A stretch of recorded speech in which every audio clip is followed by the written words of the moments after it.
ఈ రాష్ట్రం అభివృద్ధి చెందితే చాలు అనే విధంగా బాబు గారి బాటలో నడుస్తూ ఉన్న నాయకులు 40 సంవత్సరాల నుంచి చేస్తున్న వాళ్ళు కూడా ఉన్నారు. గుంటూరు తూర్పు నియోజకవర్గంలో ఎర్రగోపు నాగేశ్వరరావు గారితో ఈరోజు స్పెషల్ ఇంటర్వ్యూ. నమస్తే అండి. టీడీపీ వాళ్ళు సగమే ఇచ్చారు, కాపులకు సంబంధించిన పిల్లలను అందరినీ స్టడీస్కి ఇచ్చి వాళ్ళు సగం ఇచ్చి ఇప్పుడు ఇబ్బంది పడుతూ. నేను అనేది ఏంటంటే మీరు తెలుగుదేశంలో ఉన్న కాపులను విమర్శించడం కాదు. ఏ రోజు మీరు మీరు మీ దగ్గర వీడియోలు ఉండాలి, చూసుకోండి కావాలంటే.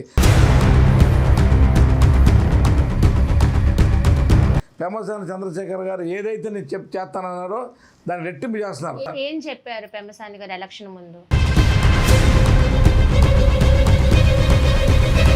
పెమ్మసాని చంద్రశేఖర్ గారు ఇక్కడ నుంచి సెంట్రల్లోని వర్క్స్ తీసుకొచ్చి ఇక్కడైతే ప్రారంభిస్తున్నారు. మరి ఆయన మళ్ళీ అమెరికా వెళ్ళిపోతారు కదా, ఇక్కడ ఉండరు కదా, వర్క్స్ మనకి ఇచ్చేసేసి ఆయన అమెరికా వెళ్ళిపోతారంట. మనకు తెలియదు ఈ సంగతి, ఆయన చెప్తే నేను మనం. లోకేష్ గారు ఎన్ని తెలుసుకుంటానికే యువకాలం పెట్టింది.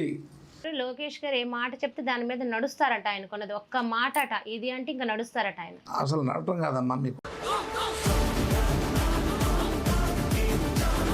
అంటే బీసీలు అందరూ తెలుగుదేశం పార్టీకి నిజంగానే వెనుముక. తప్పది, అంత తప్పుడు ప్రచారం. నారా లోకేష్ గారికి ఏది చేత రాదు, మాట్లాడడం రాదు, రాజకీయం రాదు. ఇంత సూత్రంగా ఇంత దుర్మార్గం జరిగి చూసాం కదండి.